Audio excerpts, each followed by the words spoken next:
অভ্যুত্থানের সামনের সারি থেকে নেতৃত্ব দিয়েছি। আমার কাছে মনে হয়েছে অভ্যুত্থান এবং অভ্যুত্থান পরবর্তী সময়ে সমগ্র বাংলাদেশের যদি উন্নয়ন হয়, সোনা দিয়ে মুড়িয়ে দেওয়াও হয়, কিন্তু এই কুড়িগ্রাম এক আসনের মানুষের ভাগ্যের যদি পরিবর্তন না হয়, সংসদে গিয়ে বলছে বিক্রমপুরের কবরস্থান চাই, বিক্রমপুরের ব্রিজ চাই, বলে নাই? যেখানে অন্য অন্য নেতারা সংসদে বলে যে 3 মিনিট বাড়িয়ে দেন, 5 মিনিট বাড়িয়ে দেন, আমাদের এখানকার এমপিরা যখন স্পিকার বলে যে কুড়িগ্রাম এক আসনের মন্ত্রীকে ফ্লোর দেওয়া হলো, খুঁজে দেখে তিনি নাই, তিনি কোথায়? তিনি বাথরুমে গেছেন। পরিবর্তন চান?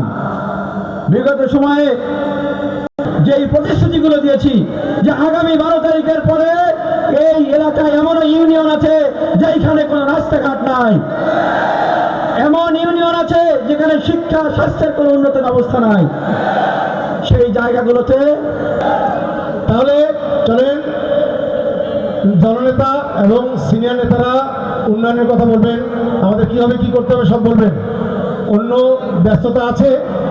আমি গতকাল গিয়েছিলাম আমাদের কুড়িগ্রাম 2-এর শাপলাকলি এবং রংপুর 4-এ আক্তার ভাই আমাদের সদস্য সচিব ওনার এলাকায় বেশ কয়েকটা সমাবেশে ছিলাম, ওনার সঙ্গে ছিলাম খুলিমটি উঠান বৈঠকে। আলহামদুলিল্লাহ যেখানে গিয়েছি, যেখানে দাঁড়িপাল্লা সেখানে দাঁড়িপাল্লা জোয়ার, আমাদের যেখানে শাপলাকলি সেখানে শাপলাকলি জোয়ার, সবাই বলি আলহামদুলিল্লাহ। আচ্ছা, তাহলে